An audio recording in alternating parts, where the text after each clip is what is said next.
There is something the history books do not say plainly enough. Before there was a man in a crimson and violet helmet who could reroute train lines with a thought and lift aircraft carriers from the ocean floor with the casual authority of someone picking up a coffee cup. Before any of that, there was a boy named Max who was made to carry the bodies of his own people to the furnace.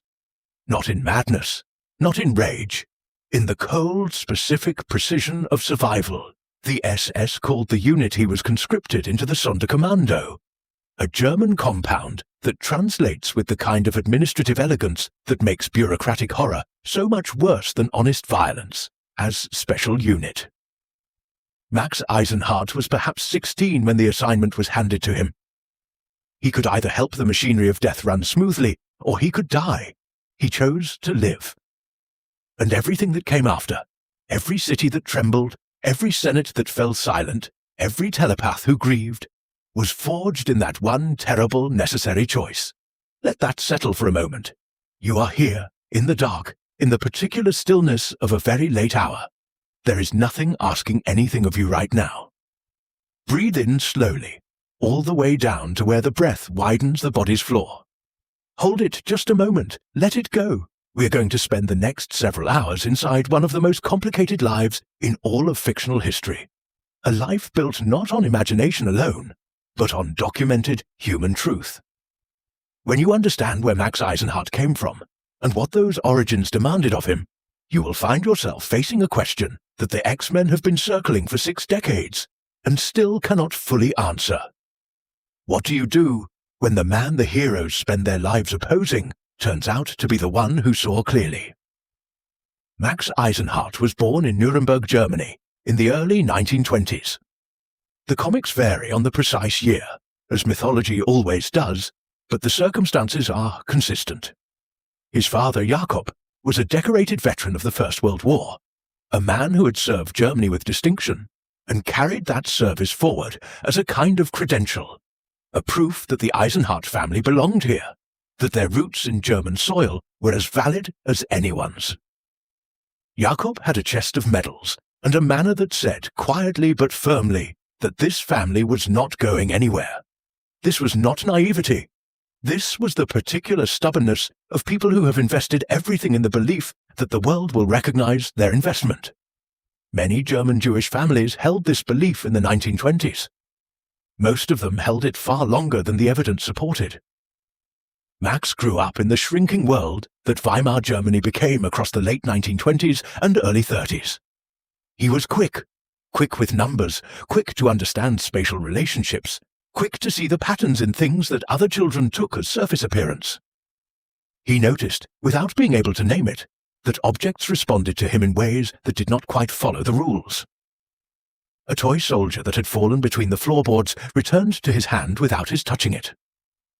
A compass he found in the street behaved strangely near him, its needle circling in slow arcs, as though uncertain which direction was north. A door latch that resisted his grip gave way with a kind of liquid ease. He did not think of these things as remarkable. Children rarely do. They simply accommodate the particular texture of their own existence, and Max's existence had this quality, a subtle magnetic responsiveness in the world around him. And he treated it as unremarkable background noise, the way a fish treats water. There was a girl in the neighborhood named Magda. She had dark, serious eyes, and a manner that Max recognized as kindred, the manner of someone who watches the room before they speak, who calculates the distance between what they feel and what it is safe to say. They were too young to call it love. They called it friendship, which is sometimes the more honest word for the same thing. The world they were growing up in was performing its own slow rearrangement around them. The Nuremberg laws arrived when Max was still a child. Statutes that stripped Jewish citizens of their German citizenship, that prohibited marriage and professional life, and the ordinary human rights that most people never think to count until they are taken. The laws were detailed and methodical in a way that revealed their purpose. This was not passionate mob violence, which can be survived through luck and geography. This was bureaucratic violence, which follows you with paperwork and process and institutional memory. Kristallnacht came in November of 1938, And the sound of breaking glass on that night was not metaphorical. It was literal. The sound of synagogues and shop windows, and the particular logic of legal process giving way to the older logic of the mob given permission. The Eisenhardt family left for Poland. This word, left, does the least possible justice to what leaving meant. They left as people leave burning buildings, not toward anything, simply away. They crossed the border in the dark with what they could carry, which was clothes and documents and the specific, practiced quiet of people who have learned that moving silently is safer than moving with noise. Poland was not safety. Poland was the next stage of a journey whose end point they could not have believed if someone had told them. In occupied Poland, the net that was drawing tight across all of Europe tightened further. The ghetto, the identification papers and the armband, the diminishing rations and the mandatory labor, and the way the walls of the available world narrowed incrementally until the question was no longer how to live within them, but whether to live at all. The Eisenhardt family was transported east in the early 1940s, in the cattle cars that the historical record has documented in precise and terrible detail. Max was perhaps 14 or 15 when the transport arrived at its destination. The selection on the platform is a thing the comics have rendered several times, with varying degrees of specificity, but the core fact is consistent. Max's parents walked in one direction, and Max was directed in another. He was tall for his age. He was physically capable. He was assigned to the living. The Sonderkommando assignment came not long after his arrival. The SS maintained these prisoner details with the same cold efficiency they brought to every aspect of the extermination program. The efficiency of an institution that has decided the work is legitimate and has therefore optimized for its completion. Max was given instructions and was told that compliance extended his life and that non-compliance ended it immediately. He complied. What compliance looked like, the specific tasks, the specific rooms, the specific hours of it, is something that survivors have written about with a devastating clarity that the comic adaptations have always, sensibly, treated with restraint. The psychological landscape of being forced into that position is one of the most thoroughly devastated territories in all of human experience. Max lived there. He breathed that air. He carried those weights. And in the carrying, something in him, something that would take years to name and decades to express, was being formed under pressure the way diamonds are formed. Slowly, in the dark, under weight that would destroy anything less fundamental. It came in pieces, as it always does. A rifle mechanism that jammed at a moment that saved his life. A gate that yielded under his hands in a way that iron does not yield under ordinary hands. A moment when he pressed his palms against a wall of the camp in the shaking fury of grief, and felt the wall respond, felt the rebar inside it shift fractionally in alignment with some force that did not originate in his muscles. He did not understand what was happening. Understanding was not the point. The point was that the world was answering him in its own language, in the language of electromagnetic force and atomic valence and the deep structural grammar of matter. And something in him, below the level of conscious thought, was already learning to listen. Mutant powers do not arrive with proclamations. They surface. They have always been there, waiting for the pressure that will make them necessary. The Soviet army reached Auschwitz on the 27th of January, 1945. By then, the SS had been burning records and executing witnesses for days.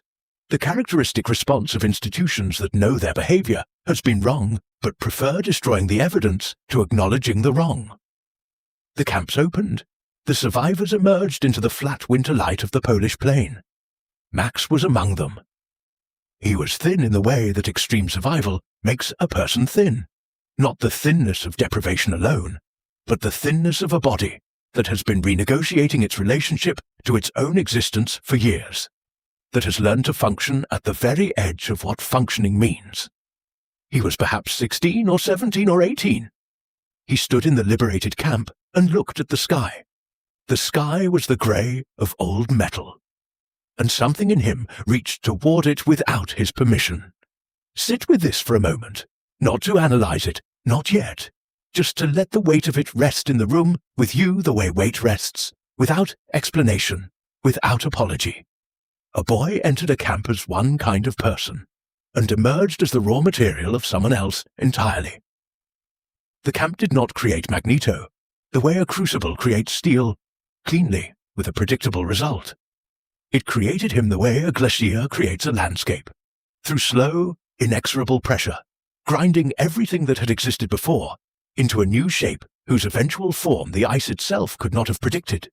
The human being who walked out of those gates in January of 1945 contained every name he would ever use, every ideology he would ever form, every act of war, and every act of mercy he would ever commit. He just did not know it yet. Neither did the world. The displaced persons camps of liberated Europe were not an ending. They were a continuation of impermanence in a more survivable form. Hundreds of thousands of people circulated through these spaces, people for whom victory had not brought resolution, because what had been destroyed could not be declared not destroyed by a ceasefire. Max moved through this landscape with the careful watchfulness of someone who has learned that safety is always contextual and always temporary. He was looking for one specific face. In Nuremberg, before the world began its long dismantling, there had been a girl with dark, serious eyes, and a manner that recognized his. He was looking for that face in the churning crowd of the post-war, the way you look for a specific star in a sky full of clouds, not with certainty that it is still there, but with the particular stubbornness of someone who needs it to be. He found her. That is the story's next movement, and we will follow it there, to Bucharest, and the quiet marriage and the small room, and the fragile particular happiness that two people can build from almost nothing when what they share is the knowledge of how much can be taken. But there was something else growing alongside the new life that Max and Magda were building in the rubble of the old one. Something he had not yet found words for. Something that waited in him like a voltage that had no outlet, patient in the way that enormous forces are patient, because enormous forces do not need to hurry. The world will always provide, eventually, the conductor. And somewhere across the Mediterranean, in the salt light of a Haifa afternoon, a young man with remarkable eyes and an even more remarkable inner life was sitting in a hospital corridor with a chessboard on his knee, and the quiet, incandescent certainty that the most important conversation of his life was approaching, though he could not yet have said from which direction it would come, or what it would cost him, or how many years after it ended he would still be turning it over in the private room of his mind, rearranging the pieces, wondering what he might have said differently, and knowing, with the particular grief of brilliant people, that saying it differently would not have changed the outcome. What that conversation produced, and what it failed to prevent, is the beginning of the story that the X-Men have been living inside for more than 60 years. It is a story about two men who agreed on the destination and could not agree on the road, and who consequently spent their lives building separate roads that led to the same country by different routes, at great cost to everyone who traveled with them. It begins, as all the most important things begin, with two strangers and a chessboard, and the discovery that the person sitting across from you sees the world in a way that both illuminates your own vision, and makes it clear beyond any comfortable doubt that you are going to be in opposition for as long as you both live. The years between the liberation of Auschwitz and the day Max Eisenhardt became something other than a survivor are years the comics return to repeatedly, in flashback and retcon and the kind of editorial revisitation that happens when a character's origins prove too rich to fully mine in a single telling. The broad outline is consistent. He and Magda found each other in the chaos of post-war population movement, and they married quietly in the way of people who have learned not to trust celebrations. They built a life from the materials available, which were not many. They were young, and the particular resilience of youth expressed itself the way it always does, not through the absence of damage, but through the willingness to plant seeds in damaged soil and tend them with the patience of people who understand, at the cellular level, that growth is always possible and always slow. The life they built in those years had a texture that the comics convey through implication more than seen. Small rooms and enough food, and the ordinary pleasures of two people who have survived something so vast that ordinary pleasures register as extraordinary. Magda knew what Max had done to survive. She knew without his having told her in careful detail, the way people who have shared a particular historical moment know each other's experience without requiring narrative. She did not hold it against him. She held him instead, in the way you hold something precious and damaged and still irreducibly alive. They had a daughter. They named her Anya. And for a period of time that the record does not carefully specify, perhaps a year, perhaps two, Max Eisenhardt was the closest thing to a happy man that the history of Magneto would ever produce. They moved, as displaced families moved in those years, following the uncertain gravity of post-war geography. They settled for a time in a town called Vinnitsa, in what is now Ukraine. Max worked as a carpenter, which is a kind of detail that the story offers quietly, without editorial comment, and which rewards quiet attention. The man who will one day reshape the Earth's magnetic field with a thought is working with his hands, making things from wood, the most non-magnetic of materials, in a town that has no idea who it is hosting. There is something almost sacred about this period. The power was there, it was always there, but it was contained, and the container was a small life full of ordinary weight. The smell of sawdust, the sound of Anya sleeping, the particular warmth of a body in the dark that you have chosen and who has chosen you. The fire at Vinnitsa is the pivotal catastrophe of Magneto's pre-origin story, and the comics render it with the restraint that is perhaps the only appropriate response to it. A fire broke out, started, in most tellings, by a mob motivated by the same ambient hostility that had followed Max and Magda across borders and years, the hostility that never quite got tired enough to stop. Anya was inside. Max was outside. The townspeople who might have helped stood at a distance that made clear what they intended to do, which was nothing. The building burned. And Max's power erupted, not as a decision, not as a choice, but as a force that had been held at enormous internal pressure for years and found, in this moment of absolute extremity, its first real outlet. What happened to the men who had stood between him and the fire was something that cannot be undone, and that Max has never claimed to regret, and has never been able to entirely forgive himself for either. Magda witnessed all of it. She had seen her husband grieve and survive, and work with his hands and hold their daughter with a gentleness that surprised even him. She had known him, in the deep way of people who have survived the same catastrophe, as a man made of recognizable human material. What she saw at Vinnitsa was not that man.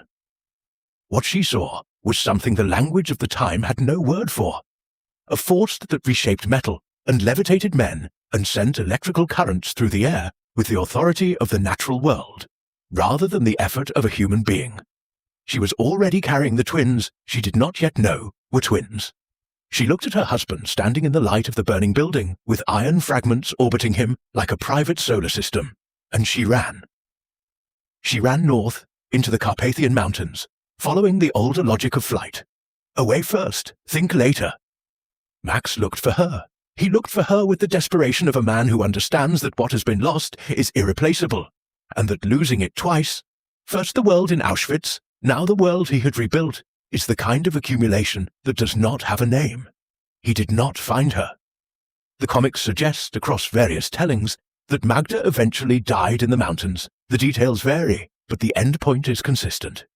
The twins she was carrying were born on the high slopes of Wanda Mountain, delivered in circumstances that belonged to one of the stranger corners of the Marvel Universe, raised without their father's name, growing up with no knowledge of who they were, or where their particular, extraordinary gifts had come from. Max did not know they existed. He would not know for decades. He went looking for a woman who had run from what he was, and found only the mountains where she had been, and the specific silence of a life that has ended without resolution. What a person does in the aftermath of that kind of loss is not always something that requires chronicle. Max moved, he worked, he ate and slept in the mechanical way of people who are keeping the body running, while the interior self does something slower and more serious. The power that had erupted at Vinnitsa did not go away. It settled, rather, into him like a new metabolism, present in everything, inescapable, demanding to be accounted for in every interaction with the physical world. He learned to feel the slow electric song of copper wiring inside walls, the pull of iron filings in the dust of ordinary streets, the deep gravitational murmur of the Earth's magnetic poles. The world spoke to him in the language of force, and he was beginning, reluctantly, to answer. He tried various names. None of them quite fit the man he was becoming. He made his way to Israel, which in the early 1950s was itself a new and embattled thing, a state that had wrenched itself into existence from the specific, traumatized determination of people who had decided that the lesson of the last century was that survival required sovereignty. Max understood this logic. He had built it himself, from the inside. He found work in a hospital in Haifa as an orderly, in a ward that handled the deep residue of the war, patients whose damage was not primarily physical, patients who had survived the camps and were now negotiating the aftermath in the long, complicated way that the aftermath always requires. He was good at this work. He was patient with people who needed patience. He was steady with people who needed steadiness. He had, in the specific way that certain survivors do, a depth of understanding of the edge that people who have not been there simply cannot access. Charles Xavier was in Israel because he was doing what Charles Xavier did everywhere in those years, studying, listening, looking for minds that were different in the way that interested him, building the intellectual architecture of a theory that he was not yet calling the X gene, but that he already understood, with the certainty of a man who can feel the truth of a thing in the electromagnetic texture of other minds, as entirely real. He was young, but already possessed of the specific quality that would characterize him for the rest of his life. A certainty so deep, it functioned as serenity, the kind of calm that comes not from the absence of doubt, but from the resolution of it. He had made his peace with what the world was. He was building his argument for what it could become. The chessboard appeared, as chessboards have a way of doing in good stories, at a moment when both men had nothing else to do. A hospital corridor, late in an afternoon when the ward was quiet, and the Mediterranean light came in at a low angle that made everything look deliberate. Xavier had asked if anyone played. Max had, it turned out, played since childhood. It was one of the few things from before that he had retained without amendment, the game's clean logic surviving the demolition of everything else. They sat down. They began to play. And in the first few moves, without words being required, each man understood that he was facing someone of comparable intelligence, which is a specific recognition, quieter than it sounds, carrying within it the particular loneliness of people who have spent most of their lives in rooms where no one quite kept up. They talked as they played.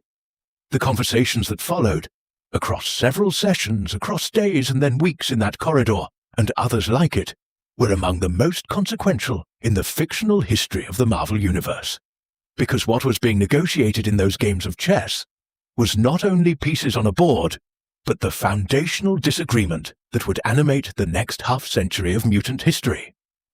They agreed on the facts, that mutants existed, that the world was not yet ready for them, that the historical analogy to persecution was real and pressing and should not be minimized.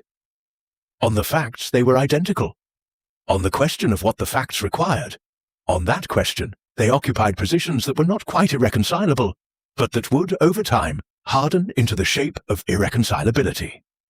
Xavier believed, with the particular tenacity of someone who has chosen hope as an intellectual position rather than a sentimental one, that humanity and mutant kind could coexist.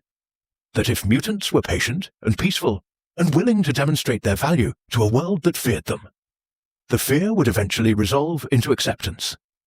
He believed this the way a mathematician believes in the validity of an unproven theorem, not because the proof exists yet, but because the internal logic is sound. Eric believed something else. He believed that the historical record of how human beings treated outsiders was not a record of eventual acceptance.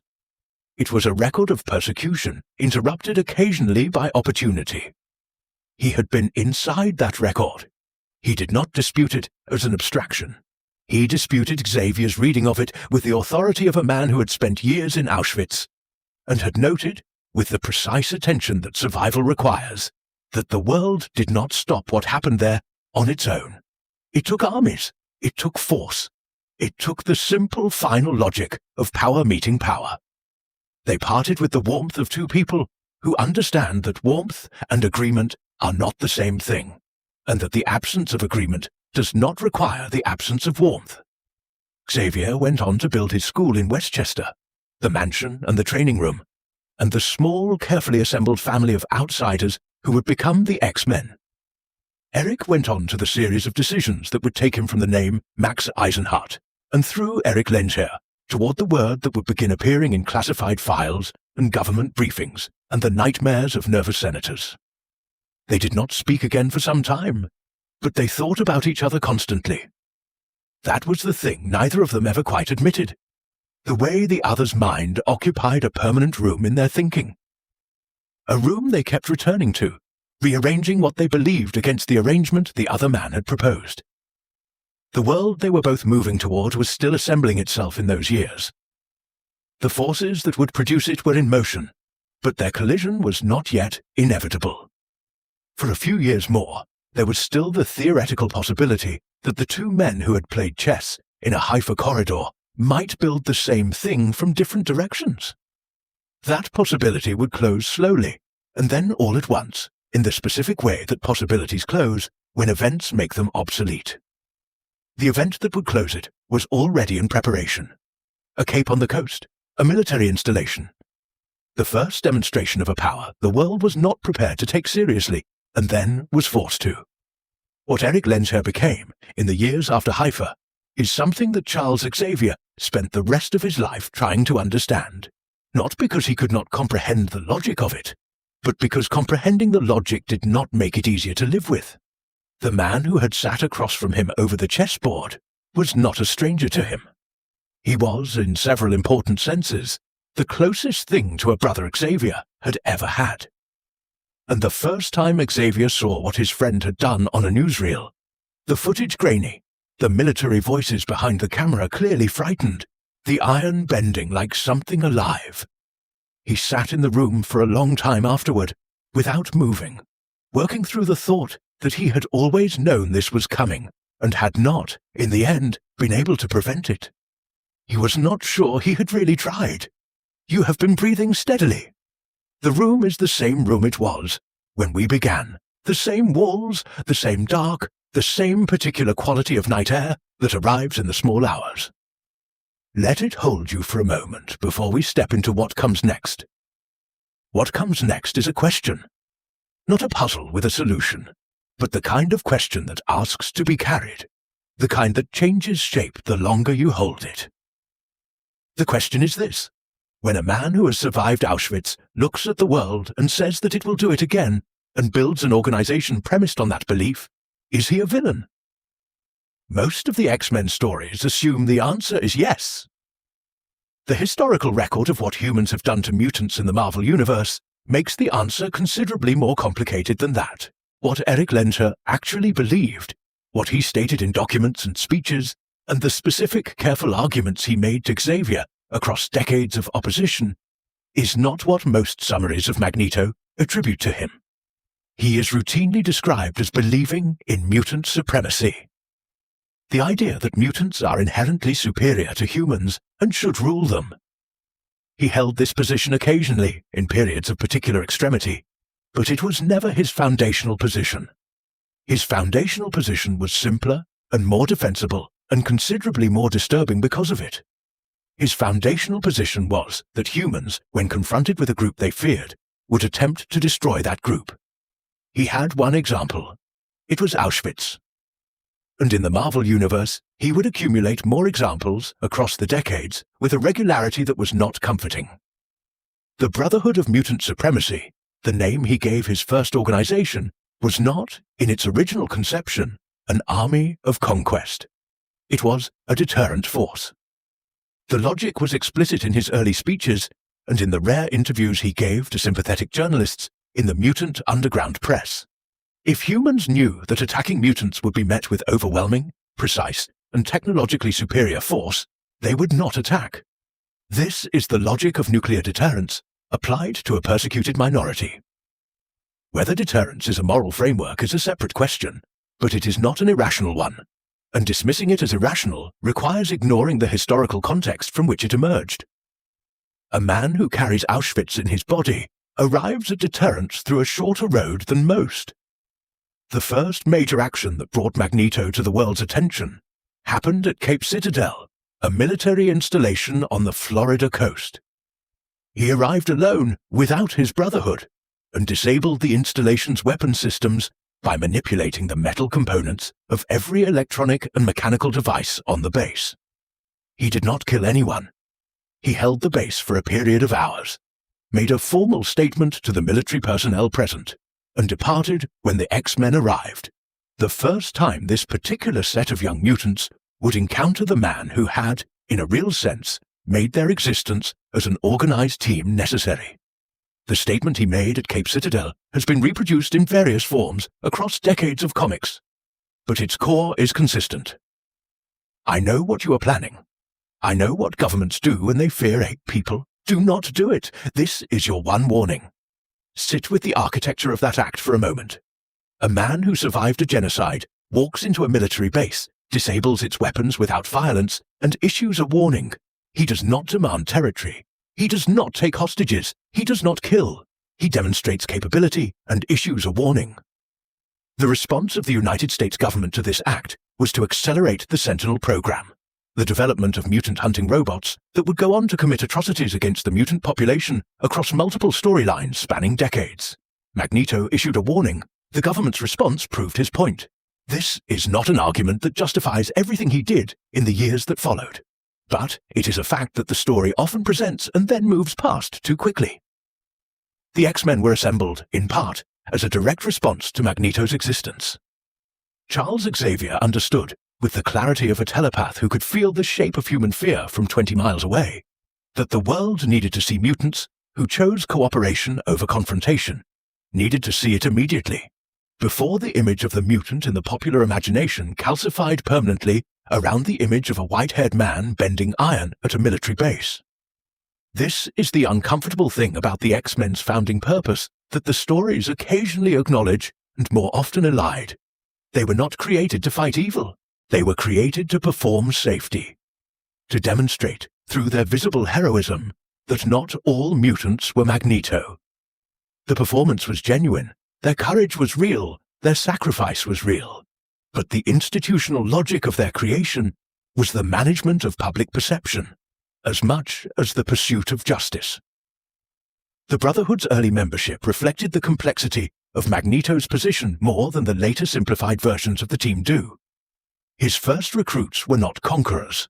They were survivors, refugees, people who had been treated badly enough by human institutions that the offer of a protective organization operating outside those institutions made immediate sense.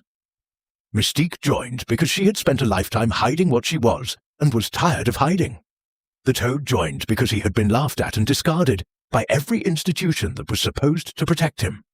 Mastermind joined because he had been exploited and was looking for a framework in which his gifts were assets rather than liabilities. These are not the motivations of people who believe they are superior. They are the motivations of people who have been told, repeatedly and by force, that they are inferior, and who have found someone willing to say otherwise. The decades of confrontation that followed, the long war between the Brotherhood and the X-Men that constitutes the structural spine of the entire X-Men franchise, had a quality that neither the heroes nor the villain quite admitted for a long time. It was not a clean war between good and evil. It was a war between two strategies for the same survival, conducted by people who, at the personal level, never entirely stopped respecting each other. The X-Men rarely defeated Magneto through moral superiority. They defeated him, when they defeated him, through tactical advantage, or through appeals to the residual humanity in him that he had spent years trying to cauterize and never quite managed to. And Magneto rarely defeated the X-Men through sheer power, though his power exceeded theirs by a significant margin. He held back. The comics acknowledge this eventually, though it takes a while. He almost never fought at full capacity against people he had once considered family. Xavier watched all of this from his study in Westchester, from his seat in Senate hearing rooms, from hospital beds and wheelchairs. And the consciousness of a man who has been hit by more things than most people survive, and who has developed, over time, the particular equanimity of someone who is always waiting for the next blow while trying not to let the waiting show. He monitored Magneto's activities through the Cerebro interface and through a network of intelligence contacts that an institution committed to peace requires more than one might expect. He was building his case, always, for the proposition that coexistence was possible. And Magneto was building his countercase, in action rather than argument. A countercase whose evidence accumulation rate was considerably higher than Xavier's preferred timeline allowed for. The philosophical debate between them, which was also a war and also a friendship, and also something for which there is no single adequate word, was about time as much as method. Xavier believed that if mutants demonstrated their value and their safety, humanity would, given enough time, arrive at acceptance. Magneto's counter was not that this was impossible in principle. His counter was that mutants did not have enough time. That the Sentinel programs and the registration legislation and the mutant camps that kept appearing in various guises across various administrations were not the behavior of a population moving toward acceptance. They were the behavior of a population that was moving toward the same solution it had moved toward before, in his lifetime, within his own body's living memory. This is the thing that the simplified version of Magneto's story loses. His ideology was not static. It moved, it escalated in response to events, and it moderated in response to events. And the events that escalated it were consistently acts of institutional violence against mutant kind. He was not radicalized from within. He was radicalized from without, repeatedly, by the precise mechanisms he had predicted. Every time the government launched a new Sentinel program, every time legislation moved forward to require mutant registration in conditions that visibly evoked historical precedent, every time a mutant community was attacked without meaningful consequence for the attackers, Magneto's position hardened a little further, and the people around him who had been on the fence moved a little closer to his side. Xavier understood this dynamic. He understood it in the way you understand a thing that you wish you did not understand, because understanding it requires acknowledging that the person you are opposing has a point. The correspondence between them, private, extensive, and never published in full, though fragments appear across the comics, shows two men who continued, even through periods of active warfare, to engage each other's arguments with a seriousness that neither brought to any other relationship. Xavier never dismissed Magneto as simply wrong. He disputed the timeline. He disputed the method. He maintained, against accumulating evidence, that the method mattered as much as the outcome, that a world made safe through fear was not the world he was trying to build. Whether he was right about that is something the X-Men's history does not definitively answer. Breathe. You are here, and the night is deep, and the question is one you can hold lightly, the way you hold a stone in an open palm, present but not gripping. There are no villains in this story who are only villains. There are people with incomplete information acting on the best reasoning they can manage in conditions of extreme pressure, and there are consequences to those actions that neither they nor the people opposing them fully anticipated, and there is grief distributed fairly evenly across both sides. The X-Men have grief. The Brotherhood has grief. The humans who never joined either side and simply tried to live have grief in quantities that the stories often forget to measure. What the first decade of Magneto's public existence produced, beyond the specific confrontations and the specific battles, was a map of the mutant question that everyone who followed, Charles Xavier and his students, the government and its committees, the human mutant coalitions and the separatist movements, and the underground railroads and the vigilante groups, would navigate for the rest of the 20th century. Magneto had not written the map. He had merely been the first to take it seriously. And the thing about maps, as any navigator knows, is that the person who makes them does not control the territory.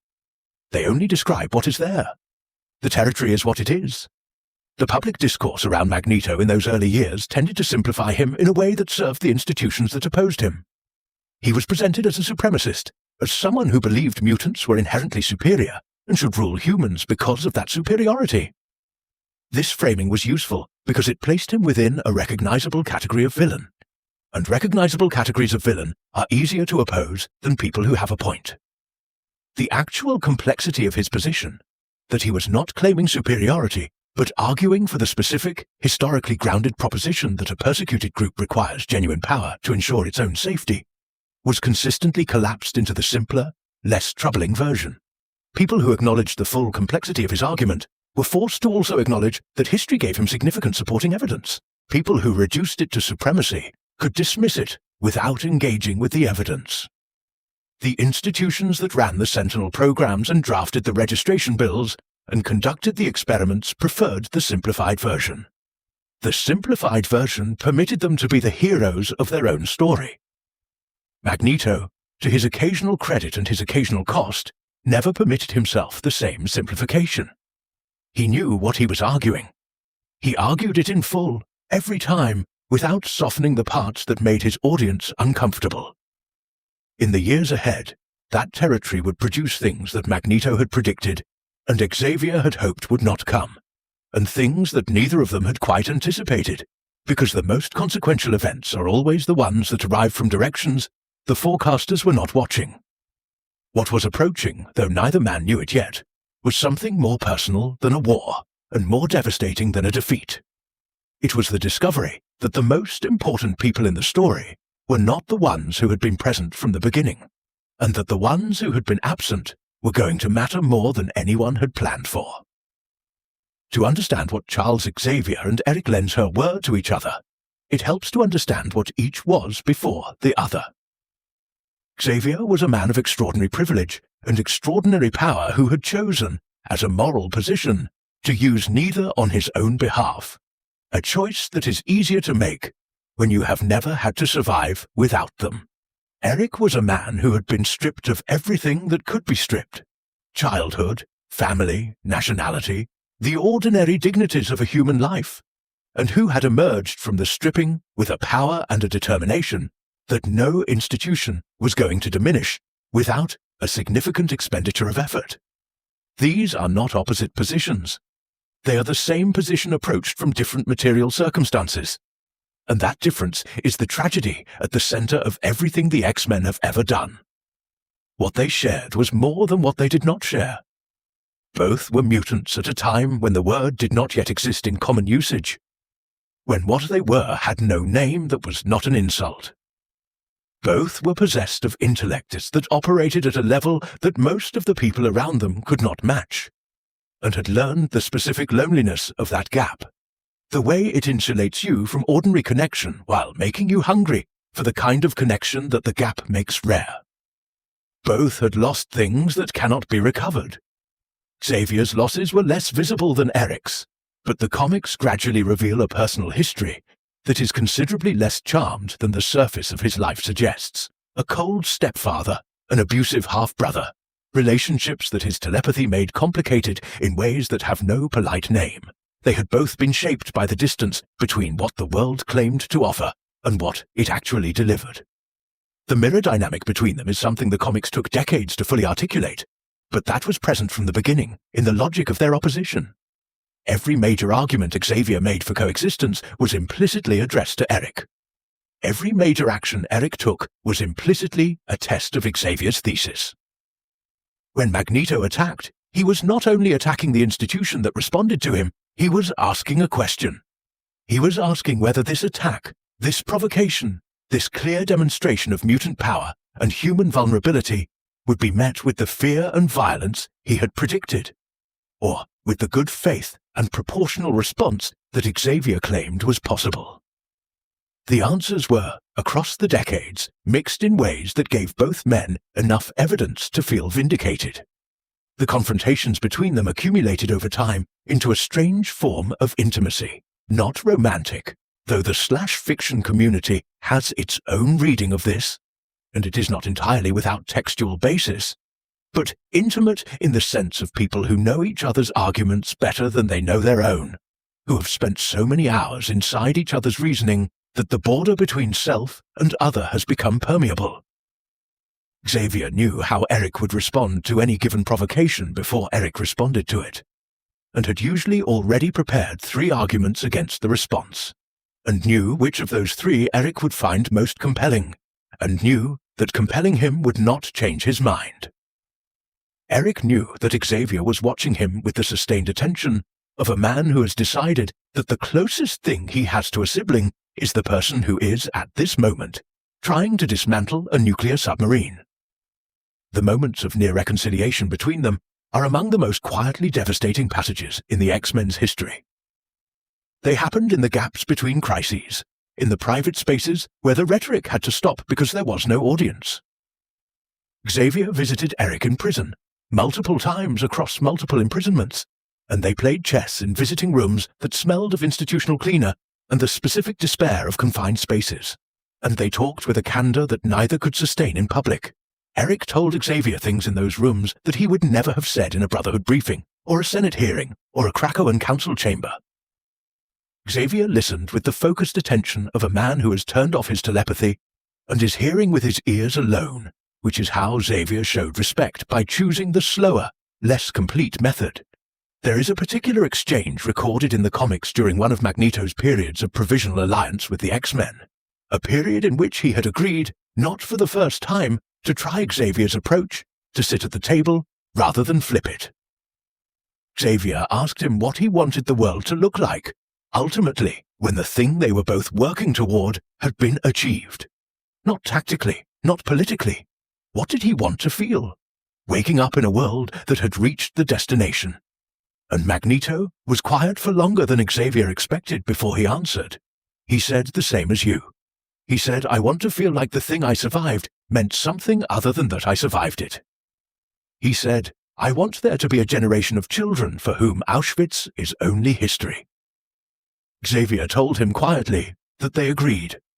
Magneto told him, equally quietly, that agreeing on the destination did not mean they agreed on what it cost.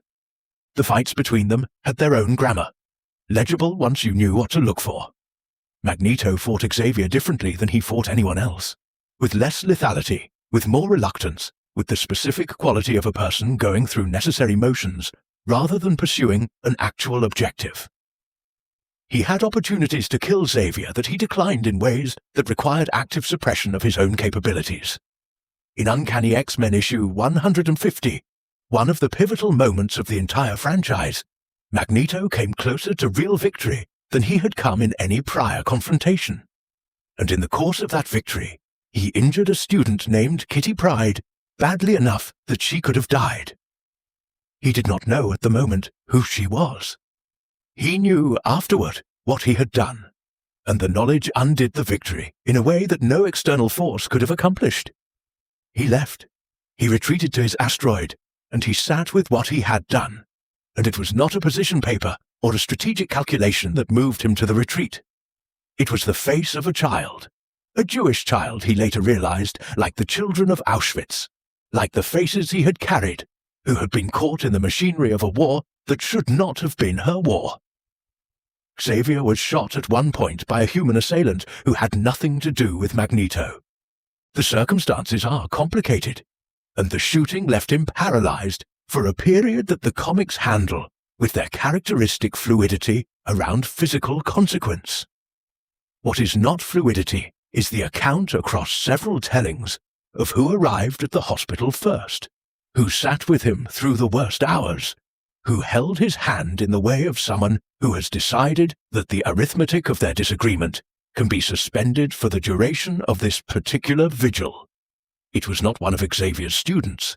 It was not a member of the X-Men or the Avengers or any of the many allied forces that Xavier had accumulated over the decades. It was Eric, who had heard and who came and who said nothing for a long time, and then said simply that he had not come to argue.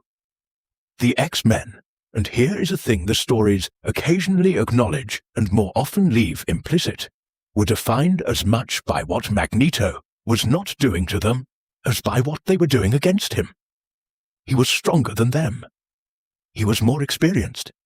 He had, in almost every direct confrontation, the technical advantage.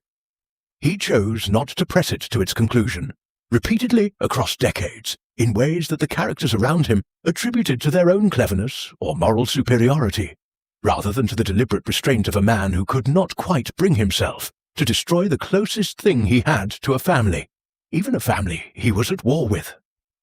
The X-Men's survival rate is, if you look at it honestly, partly a function of Magneto's inability to fully commit to the logic of his own position, when the people on the other end of it were specific and known to him. This is not a sentiment he admitted easily. It coexisted uncomfortably with genuine acts of violence and genuine periods of extremity in which the restraint was reduced significantly. Magneto was not consistently merciful.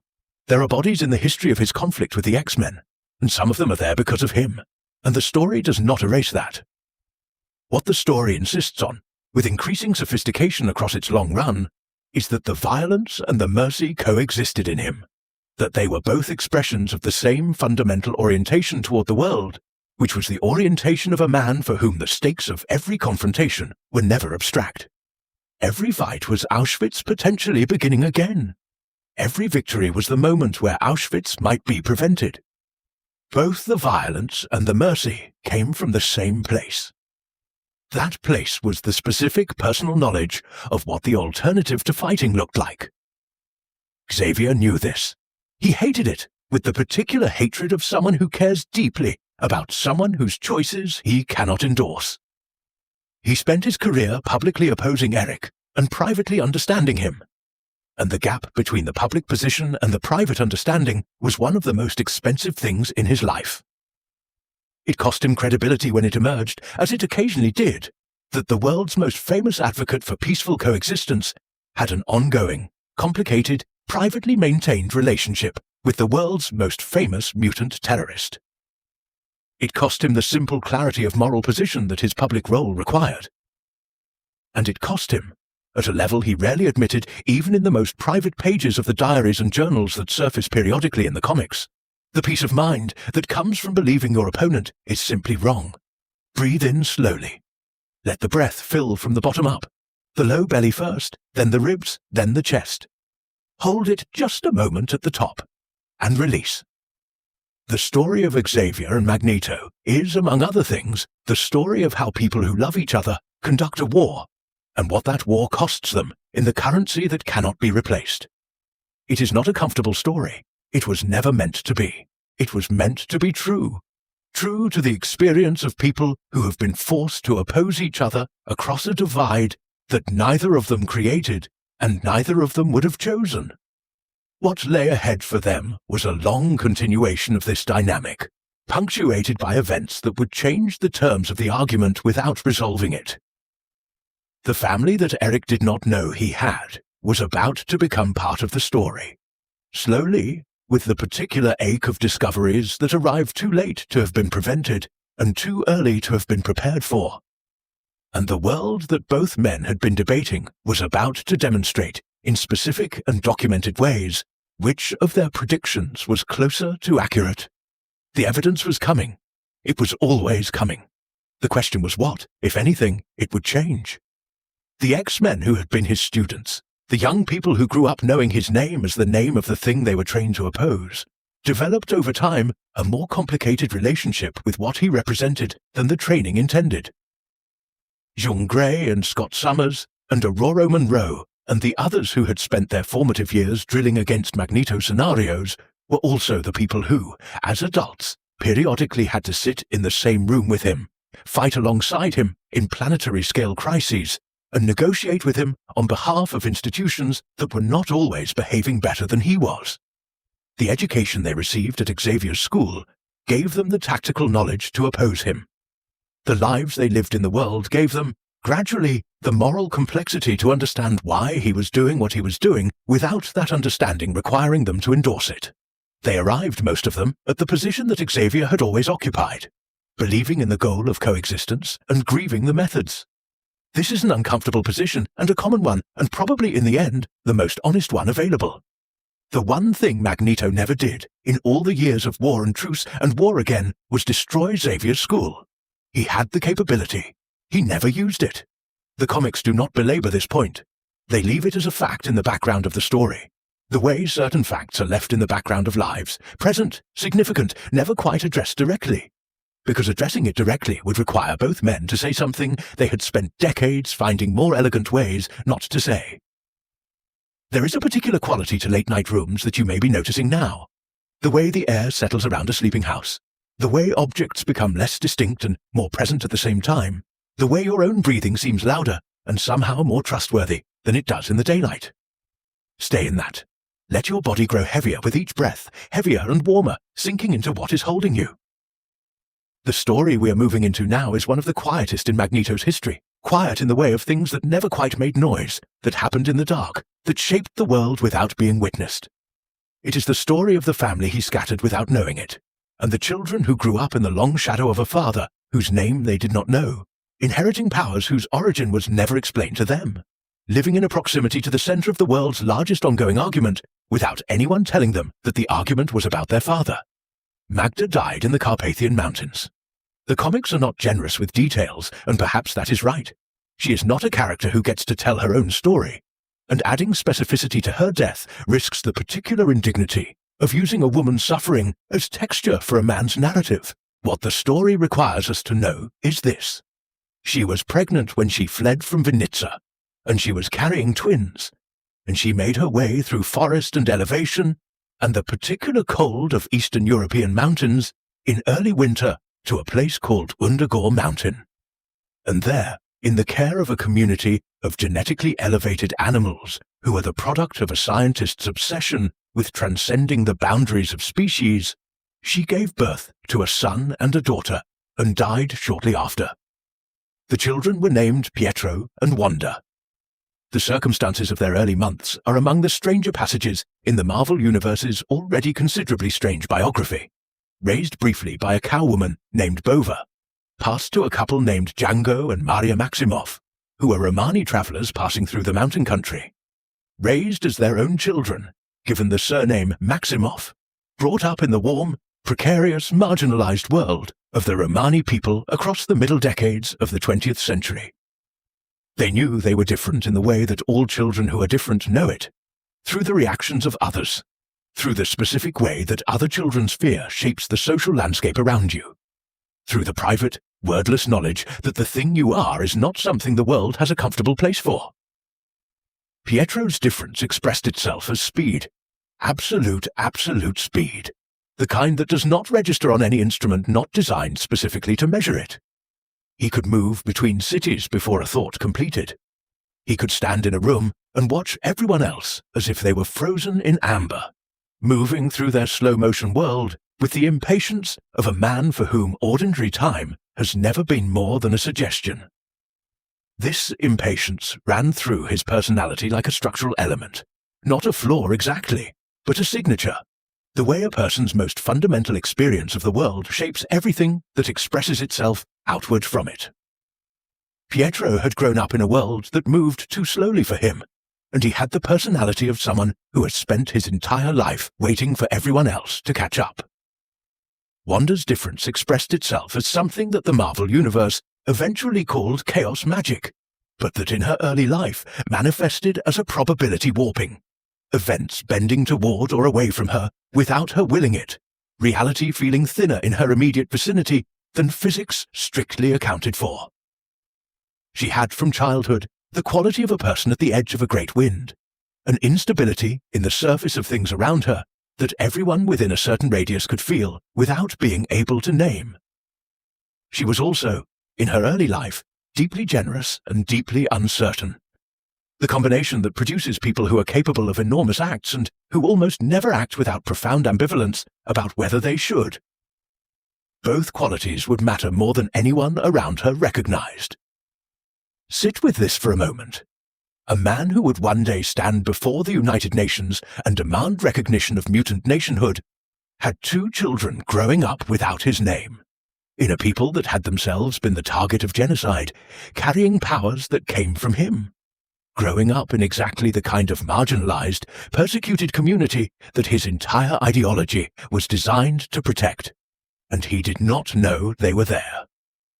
The shape of this irony is not funny. It is the shape of lives lived in parallel that should have been lived together, of protection that was being offered to strangers that was never offered to the people who needed it most from this particular source. It is the shape of the damage that one catastrophe can spread across a generation without anyone planning it or preventing it or fully comprehending it until it is too late. There was also Lorna Dane in California. With green hair she dyed a shade of mundane brown every few weeks, and a secret she had no way to verify but had always suspected. The magnetic powers that expressed themselves in her adolescence, connected her to a source she could feel the direction of without being able to identify. The way you can feel a large object in a dark room, without touching it, through the change in the air and the particular quality of the silence near heavy things. Lorna would eventually be confirmed as Magneto's daughter from a relationship earlier in his post-war life, the specifics of which the comics handle with the vagueness appropriate to events that were never intended to be central to the story, and then became unavoidably central. She carried his power in a purer form than either of the twins did. The green hair, it would turn out, was not a color she was born with. It was the color of his field, expressed in the particular way of a daughter. Eric did not know about any of them for years. He lived his public life, the Brotherhood, the confrontations with the X-Men, the periods of imprisonment and the periods of destructive freedom, as a man who had lost his family and had no family to lose again. This was not entirely an emotional protection. He had simply not been told. The universe had withheld from him the information that would have changed the nature of everything he was doing, because the universe does not organize its revelations around the emotional needs of the people receiving them. The information existed. It was just not in his possession. And in its absence, he was building an ideology premised on the protection of a kind of people who happened to include his children, without knowing that the most compelling case for that ideology was sitting in a Romani camp in the mountains and running at several thousand miles an hour through the suburbs of New York. The first time Pietro and Wanda understood who their father was, the first time someone made the connection legible to them, the response was not simple.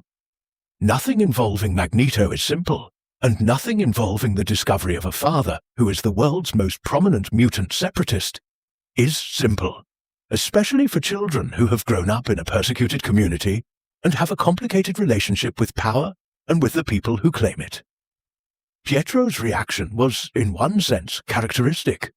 Immediate, fierce, definitive, and certain to shift. He moved between outrage and something that looked like pride, and back to outrage with the velocity of a man for whom no emotional position is ever occupied for more than a moment. Wanda's reaction was slower and went deeper, and did not produce a clean result, because Wanda's reactions almost never do.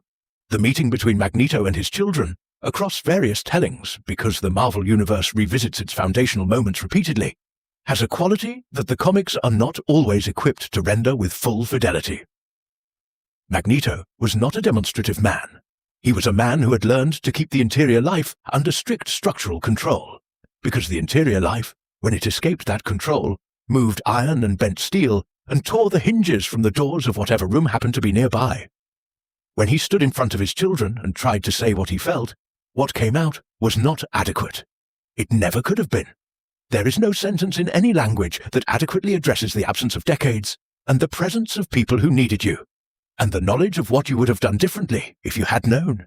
There is only the inadequate sentence, and the silence after it, and the faces of the people you said it to, judging without wanting to judge, and judging anyway. What Magneto thought about his children. In the long periods when he was alone on Asteroid M, with nothing but the hum of the planet's field, and the particular cold of orbital solitude. This is information the comics offer in fragments, in narration boxes that surface occasionally like something that has been kept underwater and briefly rises. He thought about what he had failed to give them. He thought about the specific protection he had offered to millions of strangers that he had not managed to offer to the three people who shared his blood. He thought about the inheritance he had transmitted without intending to, not only the power, but the history, the specific gravity of a life that had too much weight in it, and that gravity inevitably passed along to anyone closely connected to it. The children he had not known had been shaped by him in his absence. That is a different kind of influence than presence, but it is not a smaller one. Lorna, Pietro, and Wanda would each find their own way to their own positions relative to everything their father represented.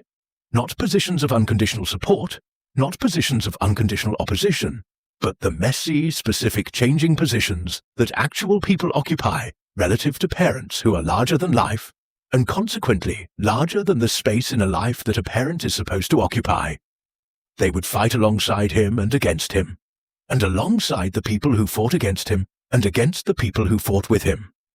They would make choices he did not endorse, and choices that he did endorse, and choices that he watched with the particular ache of a parent who has realized that the children do not exist to confirm his choices.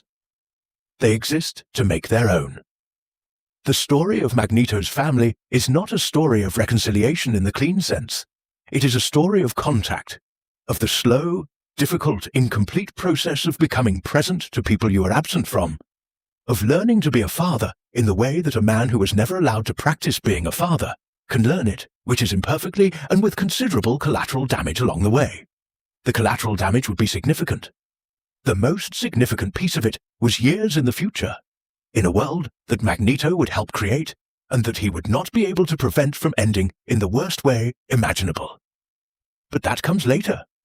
Right now, in this moment, it is enough to know that 3 people who carried his blood and his power were moving through the world in their own directions, toward lives that would intersect with his in ways none of them had planned, toward decisions that would shape the history of mutant kind in ways that he had not anticipated, toward a reckoning that was years in the future, but already inevitable in the way that certain reckoning are inevitable the moment the elements that produce them are assembled. The elements were assembled. They had been assembled without anyone noticing for years. Before Magneto arrived, Genosha was something else entirely. Something that the comfortable nations of the Marvel world preferred not to look at directly. It was an island nation in the Indian Ocean that had achieved its extraordinary standard of living, its gleaming infrastructure, its stable government, its well-fed citizenry, through a system of mutant slavery. The specificity of this system is worth dwelling on, because it is the specificity that makes Genosha significant. The government maintained a processing facility that used genetic engineering to strip mutants of autonomous will and force them into labor, turning sentient, feeling human beings into biological machines calibrated to specific tasks. The global community knew about this. The global community had the institutional response to it that the global community tends to have, to atrocities that are geographically distant and economically inconvenient. It noted the situation with concern. The X-Men dismantled the Genoshan government across a complicated series of events involving multiple X-teams, and the particular kind of moral confusion that arises when you are trying to liberate a population that has been biologically altered to not experience its own captivity as captivity. What was left after the dismantling was an island that had lost its organizing principle, the thing around which all its political and economic structures had been arranged, and was therefore, in the way of institutions that have lost their organizing principle, open to being arranged around something else. The United Nations, in one of its periodic and not entirely cynical gestures toward the mutant question, offered Genosha to Magneto as a sovereign state, a homeland for mutant kind, a territory within which mutants would be the governing authority rather than the governed minority. Magneto accepted. This was not an obvious decision. He had spent decades as a paramilitary force, as an ideological engine, as the gravitational center of a movement whose organizing principle was resistance rather than construction. He had not practiced governance. He had not, in any conventional sense, built things. He had interrupted buildings, redirected missiles, altered the trajectories of institutions from the outside. Accepting Genosha meant agreeing to come inside, to participate in the architecture of a state rather than simply opposing the architecture of other states. He accepted because the offer was real, and because the logic of accepting was, in its own way, consistent with everything he had argued for. A mutant nation would prove Xavier right in the best possible way, by existing. By demonstrating that coexistence was possible because it was being practiced somewhere by someone. The Genosha that Magneto built was not finished, and was not perfect, and was not going to resolve cleanly into the demonstration either he or Xavier hoped for. But it was real. The infrastructure that rose from the ruins of the old Genoshan government was genuinely impressive in the specific way that things built under the supervision of a man who can manipulate every ferrous component in a construction project are impressive, which is to say, fast. Buildings that would have taken years to construct by conventional means went up in weeks. The wiring, the plumbing, the structural bones of a city, all of it installed with a precision and a speed that left the engineering community watching via satellite imagery in a state of professional vertigo. Mutants came. From everywhere they came. From the underground railroads and the safe houses and the mutant communities that existed in the shadows of tolerant neighborhoods in American cities and the less tolerant neighborhood of everywhere else. They came because the offer of a place where what you were was not a liability had, it turned out, extraordinary pull. They came old and young, powered in extraordinary ways, and powered in ways so subtle that the abilities were barely visible, educated and uneducated, scarred by decades of persecution, and young enough to have only heard about it from family members who did not always want to relive it in the telling. They came as refugees come, with everything they could carry, which was not everything they had. Genosha in those years had the quality of something very new and very old at the same time. New because it was being built from scratch, in real time, by a population that was still learning what building from scratch required. Old because it was doing the thing that communities have done since communities were possible, making a place, marking it as theirs, and filling it with the ordinary contents of ordinary life, markets and schools, and the spaces where people gather when the official spaces are closed, the informal economies and the argument corners and the places where the young go to be unsupervised, and the places where the old go to remember. Genosha was acquiring, slowly, the texture of somewhere. Magneto as a governor was a different creature than Magneto as a paramilitary leader, and the difference was not entirely comfortable for anyone who had grown accustomed to either version. He attended to infrastructure. He argued with engineers about load-bearing calculations. He met with representatives of other nations in rooms that smelled of carpet and stale coffee, and the particular anxiety of diplomats trying to negotiate with someone who could rearrange the furniture of the room by thinking about it.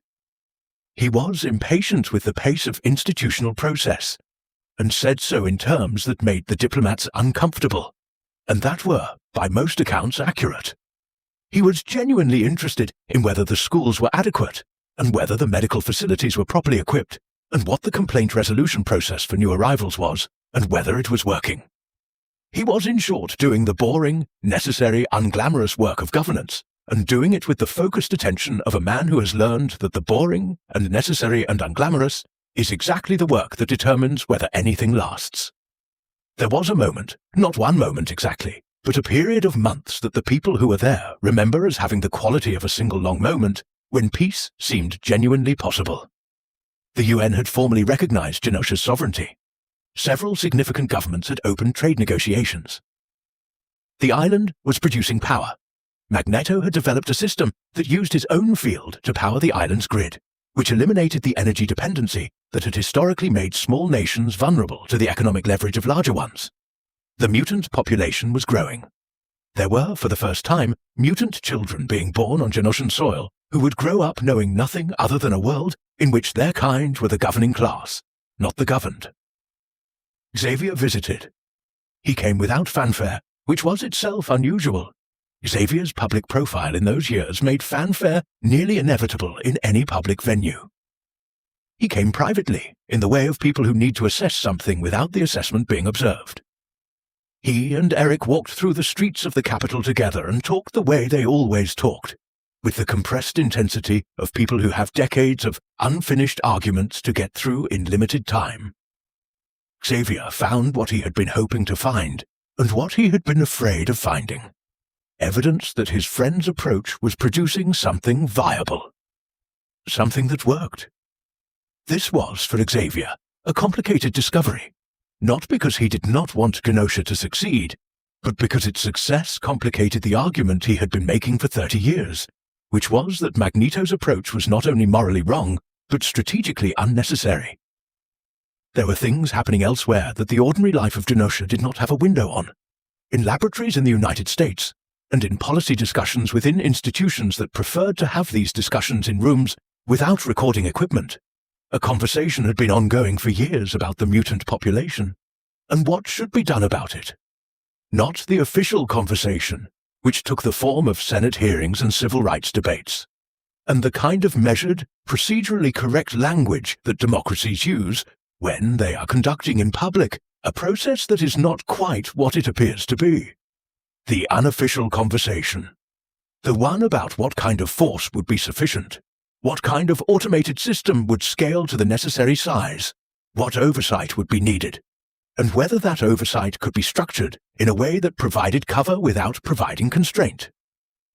Cassandra Nova is the person whose name appears in the Marvel record in connection with what happened next. She was not a government contractor, and not a military officer, and not a senator from a swing state with a complicated relationship to the mutant question. She was something weirder and more specifically Marvel than any of those things. A being whose nature and origin do not reduce to a simple description. What matters for this story is what she ordered and what she had the resources to carry out. What matters is that somewhere in a facility whose location has never been fully specified in the public record, an army of self-replicating giant robots received a set of coordinates and a set of instructions and began to move. The last ordinary day on Genosha, if ordinary is a word that can be applied to a city of 16 million people who are, many of them, capable of flight or intangibility or energy projection, had a quality that survivors describe in a way that is consistent across accounts. It was a Tuesday. The light was good. The markets were open. There were children in the streets near the school district that had been built in the previous year. There were arguments in progress in the coffee shops along the main commercial boulevard. The arguments that had become the texture of Genoshan civic life, about policy and identity, and the right relationship between the island's new direction and the history that had preceded it. There were people who were happy, and people who were not happy, and people who were somewhere in the middle, which is the distribution of feelings in any city on any day that is not about to become a before. There were intellectuals and artists on Genosha who were producing things. And this is a detail the broader story moves past too quickly in its urgency to arrive at what comes next, but it matters, because it is the detail that distinguishes a population from a statistic. There were painters working in a studio district converted from a former government propaganda building, which was a repurposing that everyone on the island found satisfying in ways that required no explanation.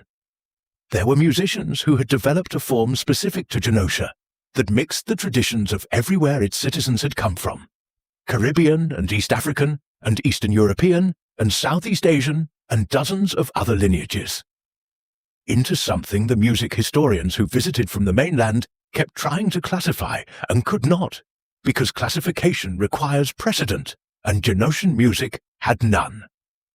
There were writers who were, for the first time in their lives, writing without the self-censorship that comes from needing your work to serve as an argument for your people's right to exist. They were writing for pleasure, which is a small thing and also an enormous thing, which is what most political programs say they are working toward, and most never actually reach. The governance of Genosha also required Magneto to negotiate with the part of himself that had always found negotiation insufficient. There were mutants on the island who disagreed with his approach to the UN, who believed the recognition deal had extracted too many concessions, who thought the pace of infrastructure development was either too fast or too slow, who had political traditions of their own that did not map neatly onto the framework he was building. He had to learn to listen to these voices in a way that his decades as the unchallenged leader of the Brotherhood had not required. He was not by any account a natural democrat. He had a direction in mind and the capability to implement it without consultation, and restraining that capability in the interest of legitimate governance was something he had to practice in the deliberate way that adults learn skills they were not born with. He practiced it imperfectly, with impatience he did not always succeed in concealing, and with a genuine seriousness about the outcome that the people around him found both reassuring and occasionally exhausting. He was building something he wanted to last. The people who want things to last are not always the easiest to share a council chamber with, but they are usually the right ones to have in the room. That was the word for it afterward. Before. Everything that preceded the following morning became before, and everything that followed became after. and the demarcation between the two was absolute in a way that very few events managed to be. What happened on Genosha, and what Magneto was left with in the aftermath, is something that requires its own space, its own silence, its own willingness to sit with the weight of it rather than process it quickly. The weight is proportional to what was lost. What was lost was very large. The Sentinels arrived at dawn. Not the manageable scale of Sentinels that the X-Men had fought across the preceding decades. The 3-story-tall, individually named, occasionally reprogrammed machines that showed up on Xavier's radar in sufficient time for a team response. What arrived at Genosha was something else in scale and intention. A self-replicating army, capable of producing more of itself as it moved, filling the sky over the island the way a weather system fills the sky. Not as discrete objects, but as a presence, a coverage, a systematic application of destructive force to every square meter of inhabited territory. They had no targets in the human sense. They had coordinates. They had the functional equivalent of instructions that said here and here and here and here in every direction from the center until there is nothing here. 16 million mutants died on Genosha in the time it takes a weather system to cross a coast. The number is the number the comics give, and the number that the story requires you to hold without collapsing. 16 million, which is a number so large that the human imagination cannot hold it as a collection of individuals, and so defaults to dealing with it as a statistic, which is exactly what the people responsible for it preferred. Statistics are easier to live with than faces. The people on Genosha had faces. They had names and habits and unfinished arguments and coffee cups they had put down meaning to come back to. They had children in schools and parents in the residential blocks near the harbour, and colleagues and friends and the specific, irreplaceable collection of private jokes and private grievances that constitute a life. 16 million of those collections ended before the sun was fully up. Magneto was in the governmental complex when the attack began. He survived the initial wave because of what he was, because the thing that made him the target in a larger sense of what Cassandra Nova had ordered also made him physically capable of surviving the force that destroyed everyone around him. The building came down. He did not. He was buried in the rubble of a structure that had been 48 hours earlier, a place where people worked at desks and complained about the conference room booking system, and ate lunches from the vendors on the plaza below. The rubble settled. The Sentinels continued their systematic movement across the island. And beneath the stone and metal and the specific dust of destroyed buildings, which is a different kind of dust from ordinary dust, mixed as it is with the materials of the interior lives that the buildings had been arranged to support, Magneto was still alive. He walked out of the rubble eventually. There is a panel in the new X-Men comics, a single image that the artist Grant Morrison and the artist Frank Quitely produced, that shows Magneto emerging from the ruins of Genosha into a landscape that has been reduced to grey. Grey in every direction. Grey at every elevation. The grey of ash and concrete, and the particular absence of colour that occurs when the thing that had been providing colour has been removed. He is old in this image, or he looks old. Not the ageless, powerful figure of decades of X-Men covers, but a man who has just understood something that he had, at some level, always known was coming, and the understanding has changed the way gravity is working on his body. He is upright, he is walking. He has not yet fallen down. But the image captures the moment just before the full weight of the knowledge lands. Sit with this for a moment. Breathe slowly. The air around you is the air of a safe room, in a safe house, in a world where you are not in danger, and that safety is real, and you can rest in it.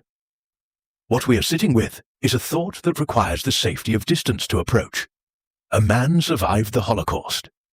In surviving it, he developed the specific ideology of someone who has learned that survival requires active prevention of the next one. He built a nation as an attempt to create a space where the next one could not reach, and then the next one reached it. The thing he had spent his entire adult life fighting, the specific mechanism of organized mass murder, directed at a people defined by their difference from the majority, reached the place he had built to stop it, and killed 16 million of the people he had given it to. This is not a metaphor. This is the plot of a comic book that has the courage to follow its own logic all the way to the place where its logic leads. The mathematics of loss at that scale is a thing the mind approaches and retreats from repeatedly, the way a tongue approaches and retreats from a wound. Magneto had spoken in speeches across decades about the 6 million killed in the Holocaust. He had used that number as a reference point, as a scale against which to measure the seriousness of the threat he was describing. And now, on a single morning, in a place that he had built and governed and populated and filled with the ordinary contents of 16 million lives, that number had been multiplied 2.5 times and in the time it takes to drink a cup of coffee. He walked through the ash of Genosha, carrying all of this without anyone to carry it with him, because the people who might have helped carry it were in the ash. Emma Frost arrived in the rubble eventually. She had survived because she had been somewhere else, and because her diamond form had been sufficient to withstand what the Sentinels had deployed, and because the Marvel Universe, in its wisdom, kept certain characters alive for future use, without always providing a satisfying explanation. She found Magneto in the grey, and what she found was not the man who had governed the island. What she found was something more basic than that. Something that had been present underneath the governance and the ideology and the decades of strategic confrontation, something that had been formed under pressure in Auschwitz and had been waiting, without anyone knowing it was waiting, for the specific event that would bring it to the surface again. She found the boy from Nuremberg, under everything. She found Max. What he said to her, in that first meeting in the rubble, is not something the comics render in detail. Emma Frost is not a woman who shares her private conversations readily, and the thing that passed between them in the ash of Genosha belongs to that category of experiences that people do not describe, not because they cannot find words, but because the words that exist are insufficient, and they would rather have the thing properly understood than inadequately described. What the comics show in the aftermath is the quality of his silence. He did not rage. He did not destroy anything else. The electromagnetic field readings that had spiked to measurable levels across the entire planet during the attack, readings that seismologists noted and that were attributed in the public record to unusual solar activity, settled into something closer to their normal register. He was very quiet. Sometimes the largest grief is the quietest. He withdrew from public view for a period. The comics are not precise about how long, because comics are rarely precise about time in ways that would make the timeline internally consistent. He was absent from the world's major conflicts in the months that followed Genosha. The X-Men were dealing with their own consequences. They had felt the attack, felt it in the particular way that Xavier's students always felt losses at scale, through the network of awareness that Cerebro enabled and that made every death at that scale personally legible rather than numerically abstract. They were grieving. The world was recalibrating. And somewhere in the ruins of the nation he had built, or somewhere in the solitude of his asteroid, or somewhere in the geography of the private interior that no one had complete access to, Magneto was doing something that took longer than the world was willing to wait for him to finish. There is a particular quality to grief that has been through this before, grief that arrives not as the first loss of its kind, but as a confirmation of the pattern. It has a different texture from grief that arrives as a surprise. There is no shock component, no period of disbelief to absorb the time that might otherwise be spent in the raw register of the feeling. Magneto's grief at Genosha was not surprised grief. It was the grief of a man who had spent decades building his life around the prevention of exactly this outcome, who had known since Auschwitz that this was the shape of the thing he was trying to stop, who had warned of it in precise and specific terms, and who now stood in the ash of his warning made literal. The worst kind of grief is the kind that vindicates you. There is no comfort in having been right about the disaster. There is only the disaster, and the added weight of having known it was coming, and not having been able to stop it, and the specific, unanswerable guilt of being alive when the people you were protecting are not. He had felt something like this before. He had survived something like this before. The fact that he had survived it before was not reassuring. It was simply another thing he now knew about himself. The thing he was doing was not recovery, in the sense in which recovery is usually discussed. The arc from damage towards something like wholeness. It was more like a renegotiation. He was renegotiating with the proposition that the world was worth continuing to engage with, that the persistence of effort in the face of this specific evidence was not simply foolish, that the next iteration of his work, whatever form it took, was not simply more material for the next catastrophe. This is a renegotiation that survivors of genocide have faced across recorded history, and the outcomes vary. Some arrive at the conclusion that the work must continue, because the alternative is to let the dead be the last word. Some arrive at the conclusion that the only honest response to the evidence is to stop. Magneto has arrived over the course of his history at both conclusions and several in between. What brought him back, eventually, was not inspiration. It was something closer to the logic of what he had survived before. The same logic that had made him cooperate with the Sonderkommando. The logic that says survival is not capitulation. That remaining alive is a form of resistance when the thing that wants to silence you is organized and powerful and certain of its own righteousness. He came back because coming back was what he did. He came back because there were still mutants alive, and the logic that had driven his entire adult life did not stop being true simply because its most recent application had ended in disaster. He came back because Charles Xavier was still there, and because the argument between them was still unresolved, and because the evidence that Genosha provided for his side of the argument was, if anything, even more compelling now than it had been before.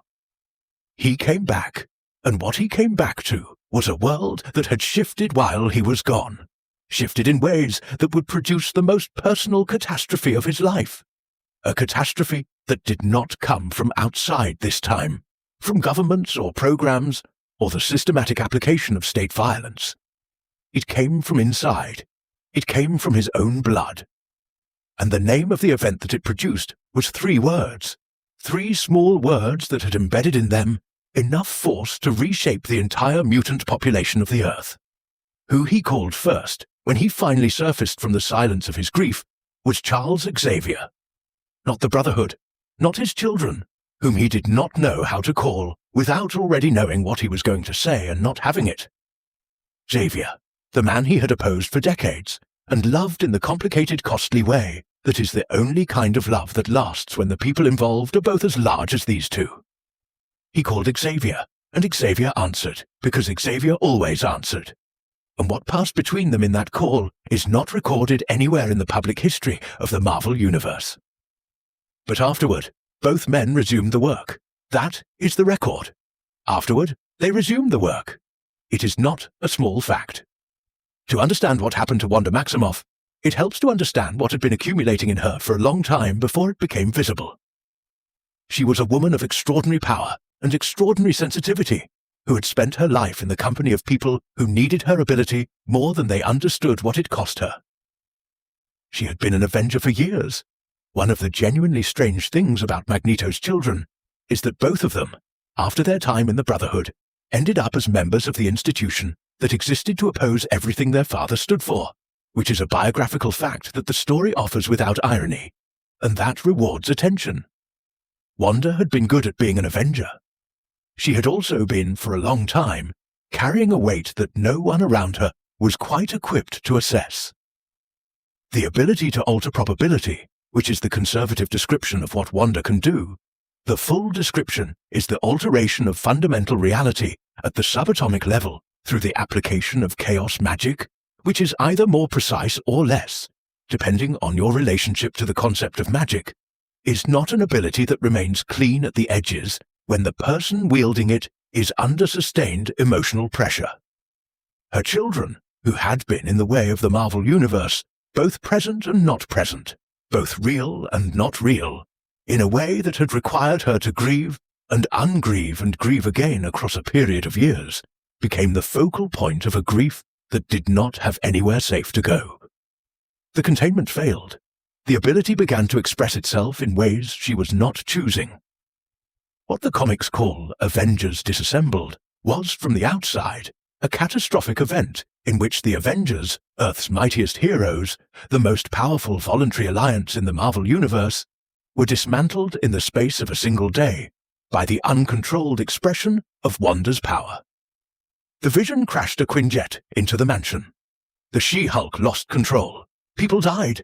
The Avengers as an institution, in the form it had taken for decades, ended. From the inside, from Wanda's inside, it was a collapse. The wall between what she felt and what she could do had failed, and what was on the other side of the wall was years of grief and guilt and the specific, unprocessed weight of losses that had never been adequately witnessed by the people around her. Xavier tried to reach her. He was the most powerful telepath on Earth, and the person most specifically suited, in both his power and his long relationship with the mutant community, to provide the intervention that this situation required. He tried. He could not get through. What was happening inside Wanda's mind was not inaccessible in the way that a locked room is inaccessible. It was inaccessible in the way that a catastrophic weather system is inaccessible to a person trying to walk through it. The power was too active, too saturating, too fundamentally a part of the landscape of her mind for even a telepath of Xavier's range to find the stable ground inside it. He retreated. The heroes gathered. And the question they arrived at, the question that is one of the most ethically uncomfortable that the Marvel Universe has posed in its long history, was whether Wanda Maximoff needed to die. Pietro found out about the conversation. This is the fact at the center of what happened next. Pietro, who had spent his entire life moving faster than consequence, who had a specific and explosive relationship with any perceived threat to his family, who had, in his own complicated way, inherited something of his father's refusal to accept the terms that institutions presented. Pietro found out that the Avengers and the X-Men were considering killing his sister. He went to Genosha. He found his father in the ruins. He told Magneto what was being discussed about Wanda. And then, and this is the part of the story that the House of M retcon debates endlessly, and the debates are legitimate, he told Wanda something. He told her what the people she had served faithfully for years were planning to do to her. House of M was the result.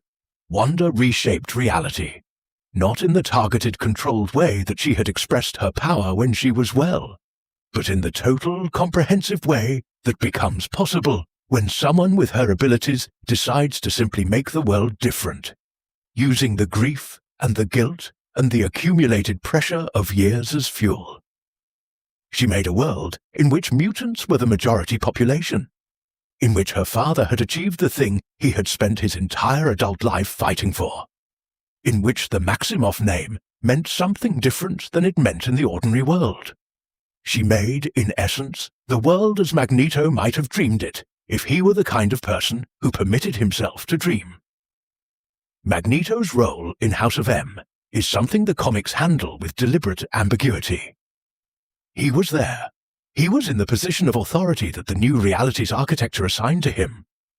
Whether he wanted it, whether he understood what had been done to make it possible, whether he chose any of this or simply found himself inside a dream that his daughter had constructed from his own most private wishes, the record is not clear, and the lack of clarity is significant.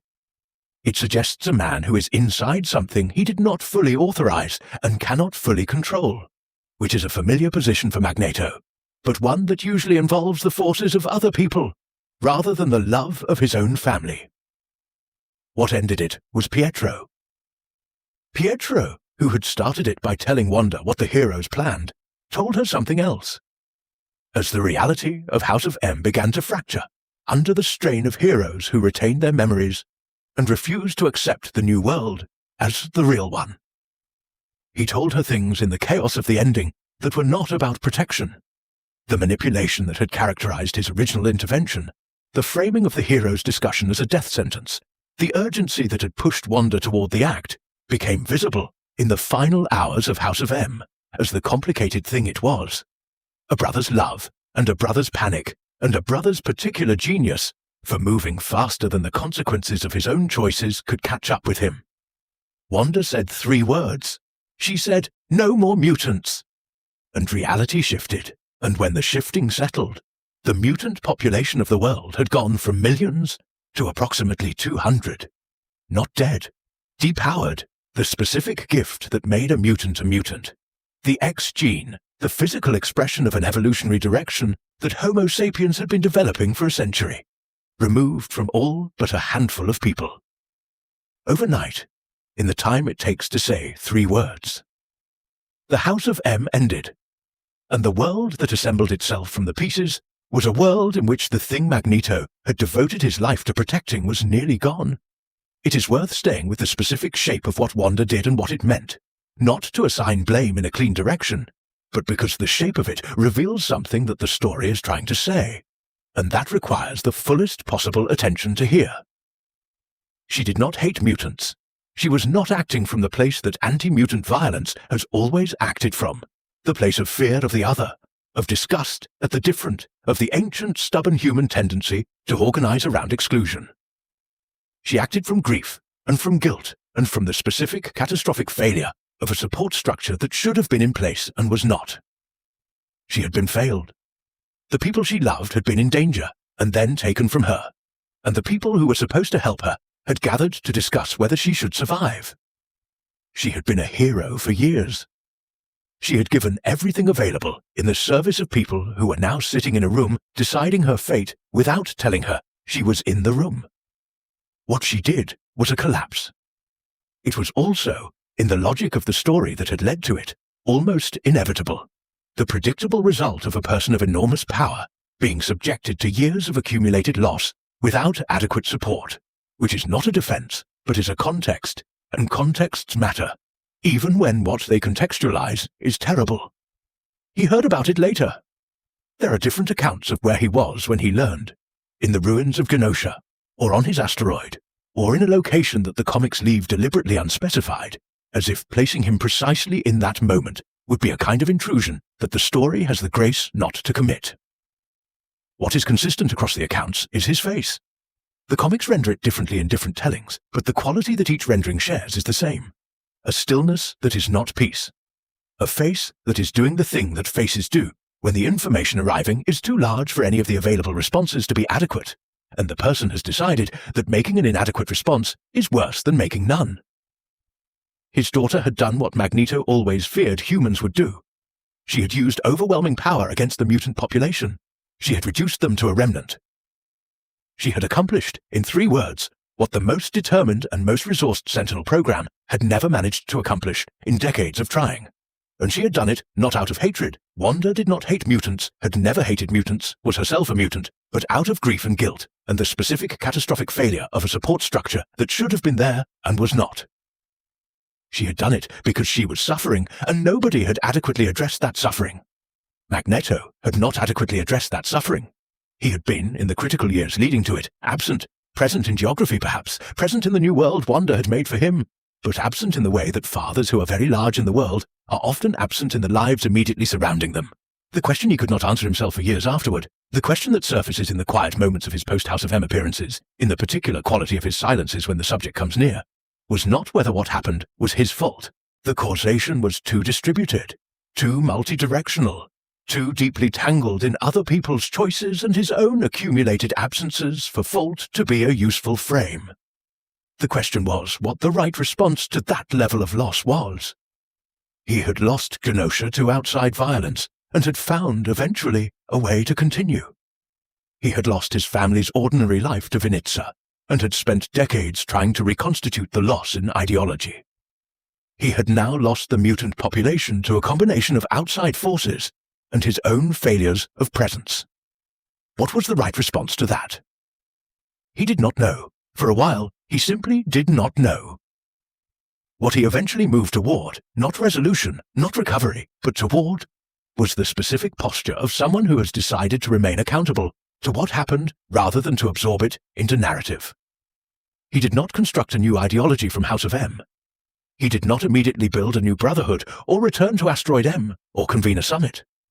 He was, for a period, simply present in the reduced and altered world that the 3 words had produced, in the company of the 200 mutants who remained powered, in the grief of the millions who had lost the thing that made them who they were. He was, for perhaps the first time in his adult life, not the largest force in the room.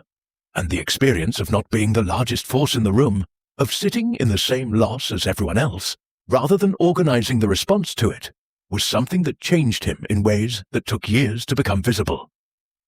Your breathing has found its own rhythm by now, slower than it was when we started, settling into the long, easy pattern of a body that is beginning to trust the night.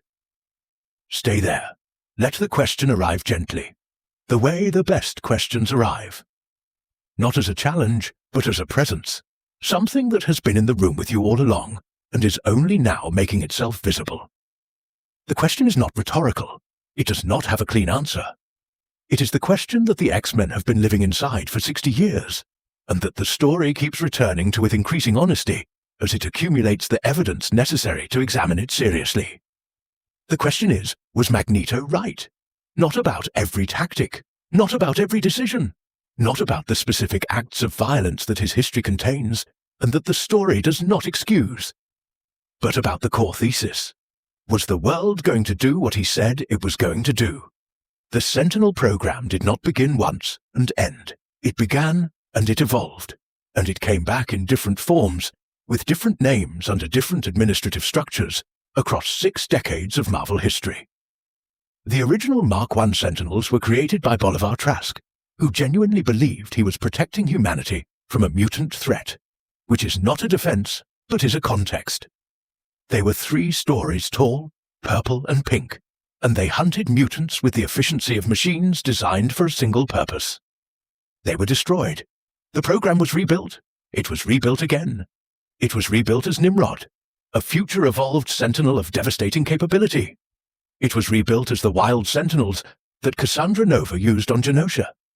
It was rebuilt as the Sentinel Squad ONE. It was rebuilt as the Purifier's human-operated facsimiles. It was rebuilt as Bastion's Prime Sentinels, ordinary humans converted to Sentinel technology without their knowledge. The program did not end because the institutions commissioning it decided it was wrong.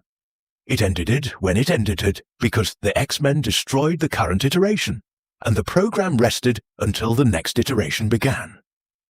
The registration legislation that moved through various congressional sessions and international bodies across the same 6 decades had a consistent structure underneath its varying details. It proposed that mutants be registered with the government. It proposed that this registration be maintained in a database. It proposed that the database inform various responses to the mutant population, ranging from the relatively benign, enhanced monitoring, mandatory schooling in power control, to the considerably less benign, involuntary containment, surgical depowering, and in the most extreme legislative proposals, the kind of proposals that were always walked back before passing into law, but that were always introduced, always on the table, always available as a reference point for where the conversation could go. Extermination protocols, described in administrative language that the administrative language was designed to make sound less like what it was. Weapon X did not advertise itself. It was a program that the Marvel Universe eventually exposed through the biography of the man who became Wolverine, but it had a larger history than Wolverine's participation in it. It was a program that took living mutants, people, sentient beings with histories and relationships, and the ordinary interior furniture of conscious existence, and subjected them to experiments whose purpose was military enhancement, conducted without consent, frequently fatal, and operating under the protection of classification systems, whose purpose was to ensure that the accountability that democratic societies claim to enforce on their institutions would not reach it. Weapon X went on for years. The people running it were employed by institutions with legitimate mandates. The people in it had no legal recourse. This is not a metaphor. This is the plot of a major ongoing comic series, whose research drew explicitly on actual documented programs of non-consensual human experimentation. The Mutant Response Division, the Friends of Humanity, the Purifiers, the various militia groups and vigilante organizations that appeared across the decades, with consistent regularity. These were not the projects of governments, but they operated in the space that governments create when they treat a population as a threat. When a government runs Sentinel programs and registration legislation, it establishes a cultural context in which private actors, receive implicit permission to treat members of that population as targets. The Friends of Humanity did not emerge from nothing. They emerged from a cultural landscape in which mutants had been designated, officially and publicly, as a security concern requiring managed response. The designation was created by institutions. The violence was carried out by people who had been shaped by the landscape those institutions produced. The distinction between them, which the institutions always invoked when the violence came to light, is real in a legal sense and largely fictional in a moral one. Sit with the arithmetic of this. Across 60 years of Marvel publishing history, the mutant population was subjected to multiple iterations of a dedicated military hunting program. Repeated legislative attempts to require registration under conditions that historical precedent suggests do not remain at the registration stage. A secret government program of non-consensual experimentation. Multiple attempts to deploy biological weapons specifically designed to target the X gene. A massacre that reduced the population from millions to hundreds, carried out by weapons commissioned by a being with access to significant resources and whose institutional connections were never fully investigated. Unofficial violence by private actors operating in a cultural climate that had been established by official policy. And one event caused by a member of the mutant community itself, in a state of mental health crisis that the broader community had failed to adequately address. If you were building a case in a court of law for the proposition that the mutant population faced a systematic threat from the institutions of human society, the Marvel Universe would give you more evidence than most prosecutors can assemble in their entire careers. Magneto said this would happen. He said it in Haifa in the 1950s, over a chessboard, to a man who told him it did not have to. He said it in his first statement at Cape Citadel. He said it in Brotherhood manifestos, and in Senate testimony, and in the private correspondence with Xavier that surfaces periodically in the comics. He said it every time he chose confrontation over negotiation, because confrontation was his argument in action. I am showing you what force looks like, so that you understand what it will take to stop what is coming. The record of what came, the Sentinels, the Registration Acts, the Weapon X programs, the Genosha massacre, is not a list of coincidences. It is the documentation of a thesis. Breathe slowly. The question does not demand an answer tonight. It never demanded an answer tonight. It only asks to be carried with honesty, which means not resolving it too quickly in either direction. Magneto was right about the threat. He was right about the specific mechanisms through which the threat would manifest. He was right that the institutions Xavier trusted would prove unreliable. He was right, and being right cost everyone in the story an extraordinary amount, including himself. Being right is not the same as being just. Being right about a prediction does not mean the response to the prediction was correct. Both things can be true simultaneously, and in Magneto's story, they are. The difference between being right and being just is the space in which the X-Men live. Charles Xavier was not wrong about everything. The world that Xavier's students built, the relationship between the Xavier Institute and the communities around it, the genuine connections between individual mutants and individual humans, the ways in which proximity and shared experience produce something that functions like acceptance, even when policy has not caught up with it. This was real. The X-Men saved the world, repeatedly, for people who would have voted against registering them. They did this knowingly. They did this as a demonstration, as Xavier always intended it, of the proposition that what you are does not determine what you do. This is not nothing. It is in fact quite a large thing. What the story eventually acknowledges, and what the Krakoa era of the comics made its foundational premise, is that both men were partially right in ways that only work together. Xavier's thesis, that coexistence was possible, that human-mutant relations could be built on something other than fear and force, was not wrong, but it required something that Xavier had spent decades pretending was not a prerequisite: security, stability, a base from which negotiation could proceed without the constant possibility of the negotiating party being destroyed by the party they were negotiating with. Magneto's thesis that mutants needed their own power, their own territory, their own capacity for self-defense, was not wrong, but power without the vision of coexistence that Xavier maintained was just another zero-sum game in a world that had already had too many of those. Krakoa, the living mutant island, the nation that formed in the most recent era of the comics, is the synthesis. It has Magneto's logic in its bones. Sovereignty, defense capability, the refusal to negotiate from a position of structural vulnerability. It has Xavier's vision in its face.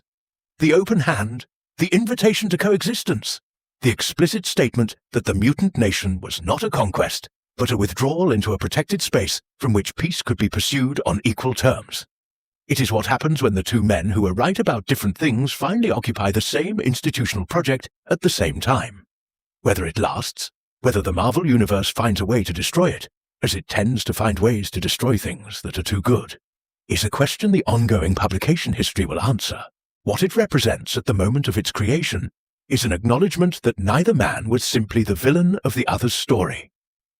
They were, all along, two halves of an argument that required both halves to be complete. The one thing Magneto never claimed to be was innocent. This is worth noting because it distinguishes him from the institutions he opposed, which routinely claimed innocence in the face of specific, documented evidence to the contrary. He knew what he had done. He kept the account. He did not revise the ledger in his own favor. He believed, had always believed, that the costs he had accumulated were proportional to the stakes, that fighting a genocide required methods that exceeded what ordinary moral frameworks could license. Whether he was right about that is the question that remains open. It is the question that makes him, 6 decades into his publication history, still genuinely interesting. Not because it cannot be answered, but because answering it requires the person answering it to commit to a position about when fear becomes the appropriate basis for action. And the stakes of that commitment are not small. There is one more thing the evidence requires noting. In every major crisis of the Marvel Universe, every alien invasion, every world-ending threat, every moment where the survival of the Earth, as a functional habitat for human and mutant life, hung in genuine uncertainty, Magneto showed up. He showed up and he fought on the side of the world's continued existence. He fought beside the Avengers and the X-Men, and every allied force the situation assembled, without requiring gratitude, without demanding credit, without using the moment to extract concessions from institutions that were, in their ordinary function, working against everything he had built. He showed up because a world he opposed was still better than no world, and because the people in it, even the ones who had designed the Sentinel programs and drafted the registration legislation and conducted the non-consensual experiments, were still people, and the thing inside him that had been formed in Auschwitz had a very specific and very personal relationship with the destruction of people on the basis of what they were. He could not endorse it, not even when the people being destroyed were the descendants of the institutions that had done it to him. Not even then. He showed up. That is not nothing. In the full accounting of a life this complicated, it is quite a lot. Let that question settle now. You do not need to answer it tonight. The night is deep, and the room is quiet, and the question has been there for 60 years, and will be there tomorrow. What the next part of the story offers is not resolution, but something almost better than resolution. The image of a man at the end of a very long road, looking back at what the road produced, and deciding, with full knowledge of what the decision costs, to keep going. Krakoa is a living island. This is not metaphor in the Marvel Universe. It is biological fact, the fact of a consciousness that expresses itself as geography, that thinks and feels and forms relationships, and has preferences about who lives on it and how. The choice to make a living island the home of the mutant nation is either one of the stranger conceits in superhero publishing history, or one of its most precise metaphors, depending on how literally you take it. What it produces in the narrative is a nation that cannot be separated from its inhabitants, where the borders are not lines on a map, but the edges of something alive. Magneto helped build it. He sat on its quiet council, the governing body of the mutant nation, as one of its founding voices, alongside Charles Xavier and Emma Frost, and the figures who had constituted the history of mutant politics for 6 decades, now assembled for the first time in the same institution rather than in opposition. The Quiet Council. It is a strange thing to say about Magneto. quiet. The man who had announced himself at Cape Citadel with the bending of military hardware, who had moved asteroids and built island nations and deployed the full range of the planet's electromagnetic field as a personal instrument. Quiet. But the Krakoa era of the comics insists on it, and the insistence is earned. The quiet that Krakoa produces in Magneto is not the quiet of diminishment. It is the quiet of a man who has been in opposition for his entire adult life, and is, for the first time, in something else. Not peace exactly. The Krakoa era is not without conflict, and Magneto's seat on the council is a seat from which he continues to make himself felt, but quiet in the sense of a voice that has something to build toward, rather than only something to resist. He said at Krakoa's inauguration, words that were reported across the global media of the Marvel Universe, and that were received, as his public statements have always been received, with a combination of fear and recognition. He said, "Homo sapiens, your time is over." This was taken as a declaration of war by the people inclined to hear it that way, and as a statement of demographic reality by the people inclined to hear it that way, and as a provocation by the people who believed Magneto was incapable of any other register. What it actually was, what it was in the context of the speech in which it appeared, and the institution it was announcing, and the man who had spent 60 years carrying the specific knowledge that made the statement feel urgent rather than threatening, was a description of transition. The age in which mutants were the minority population without political voice or territorial sovereignty was over. That era had ended. What replaced it was not conquest, it was presence. Mutants were present in the world now as a recognized nation, with a seat at the table that they had not had before.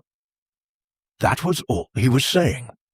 He said it in the most alarming possible way because he had never quite learned not to, and also because he had decided, a long time ago, that the most alarming possible way was sometimes the most honest. His relationship with Xavier on Krakoa had the quality of a very old argument that has been finally admitted to be a very old love. They were not in agreement. They had never been in agreement, and the Krakoa Council was not a place where agreement was always possible or even desirable.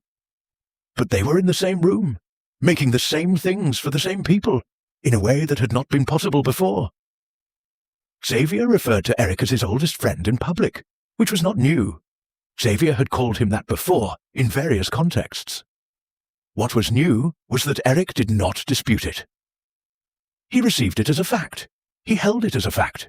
He was tired, perhaps, of disputing the things that were simply true.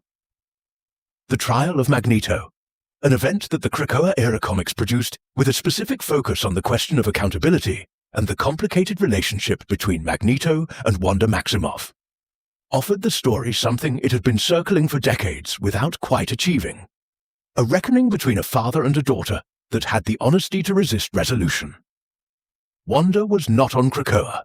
She was not a mutant in the technical post-House of M definition that Krakoa was working with, and her relationship to the island and to its people was one of the more uncomfortable ongoing questions of that era. Magneto's relationship to her, what he owed her, what she owed him, what accountability looked like between two people who had both done significant harm to each other through the specific mechanism of being who they were, was the question that the trial organized itself around. It did not arrive at a clean verdict. Clean verdicts in this story are rarer than they should be. What it arrived at was contact, the specific, difficult contact of two people who have decided to remain in relationship with the consequences of being related to each other. What does it mean in the end? At the end of a very long road that began in Nuremberg and ran through Auschwitz and Vinnitsa and Haifa and Asteroid M and the Savage Land and Genosha's ruins and House of M's grey aftermath, and the first green morning of Krakoa. What does it mean to have been this person? To have carried this history? To have done the things this history required and the things it did not require, and the things that existed in the complicated grey zone between requirement and choice? This is a question that the character of Magneto asks of his story, and the story does not answer it with a verdict. It answers it with his continued existence, with the specific insistence on remaining present in the world, remaining visible, remaining engaged with the question of what the world is and what it should become, remaining in relationship with the people who have been both his closest allies and his most serious opponents. There is an image that recurs in the comics, across multiple eras and multiple artists, that the story returns to the way stories return to images that are doing more than one thing at once. It is Magneto alone, in orbit or in a high empty place that has the quality of orbit, surrounded by his field.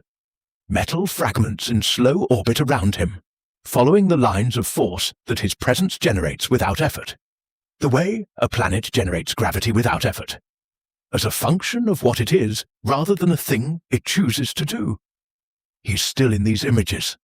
His eyes are open, and they are aimed at something in the middle distance, not the earth below, not the stars above, but the space between.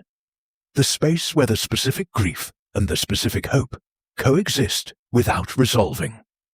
He's old in the better versions of this image, old in the way that the character is occasionally allowed to be old, which is not often, because comic book characters resist aging, but when it is allowed, the age is worn beautifully. He has been through everything we have just witnessed. He is still here. Let your breathing slow a little more now. There is nothing more you need to understand about this story tonight. You have carried it for several hours, and it has its full weight, and it will mean different things to you in different moments of whatever life you are living.